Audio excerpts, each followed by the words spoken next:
আপনারা শুনেছেন আমি স্টারলিংকের প্রতিষ্ঠাতা এবং বিশ্বের শীর্ষ ধনকুবের স্পেস এক্স ও টেসলার মালিক এলন মাস্কের সঙ্গে ফোনে আলাপ করে বাংলাদেশে স্টারলিংকের কার্যক্রম শুরু করার আহ্বান জানিয়েছি। সে অনুসারে কোম্পানির প্রতিনিধিরা এখন বাংলাদেশে তাদের কার্যক্রম শুরুর আয়োজন করছে।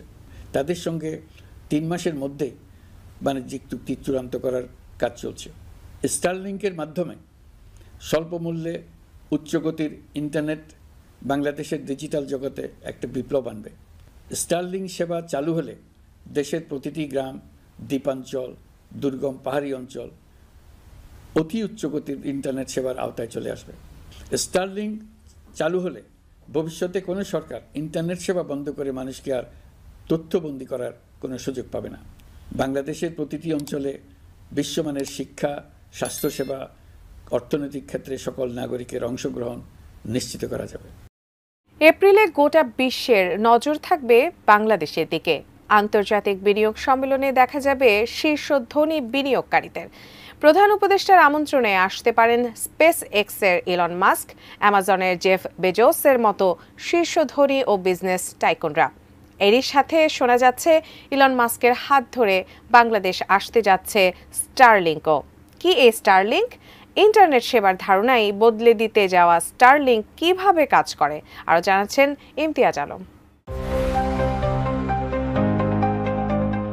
আন্তর্জাতিক বিনিয়োগ সম্মেলন আয়োজনের উদ্যোগ নিয়েছে বাংলাদেশ।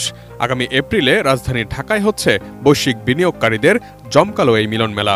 সম্মেলনে অংশ নেওয়ার সম্ভাবনা রয়েছে বিজনেস টাইকুন ইলন মাস্কের। বাংলাদেশ বিনিয়োগ উন্নয়ন কর্তৃপক্ষ বা বিডা বিনিয়োগ সম্মেলনটি আয়োজনের মূল দায়িত্বে থাকছে।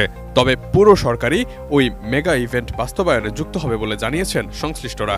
এরই মধ্যে বিভিন্ন মহল থেকে শোনা যাচ্ছে ইলন মাস্কের সাথে তার হাত ধরেই বাংলাদেশে আসতে পারে স্টারলিংক। স্টারলিংক ইন্টারনেট হলো ইলন মাস্ক প্রতিষ্ঠিত স্পেসএক্স কোম্পানির একটি স্যাটেলাইট ভিত্তিক ইন্টারনেট পরিষেবা।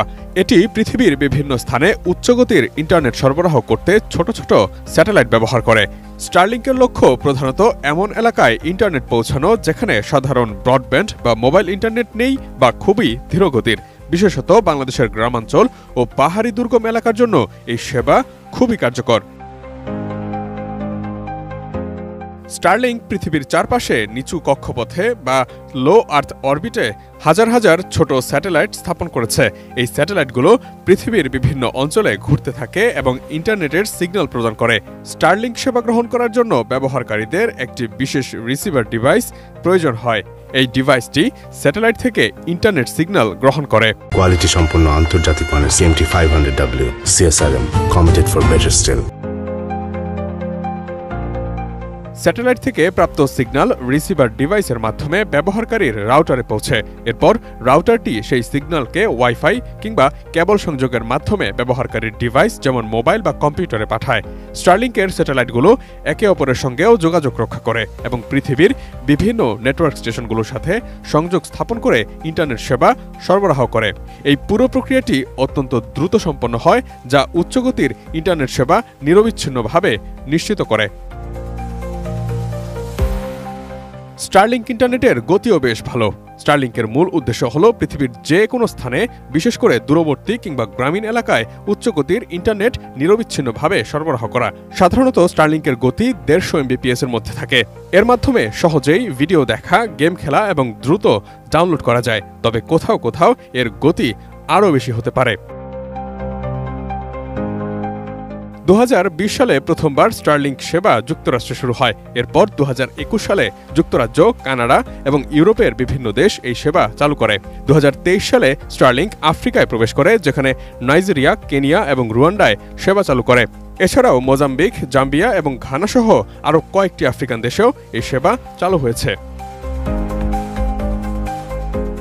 Imtiaz Alam, desk report, ATN news.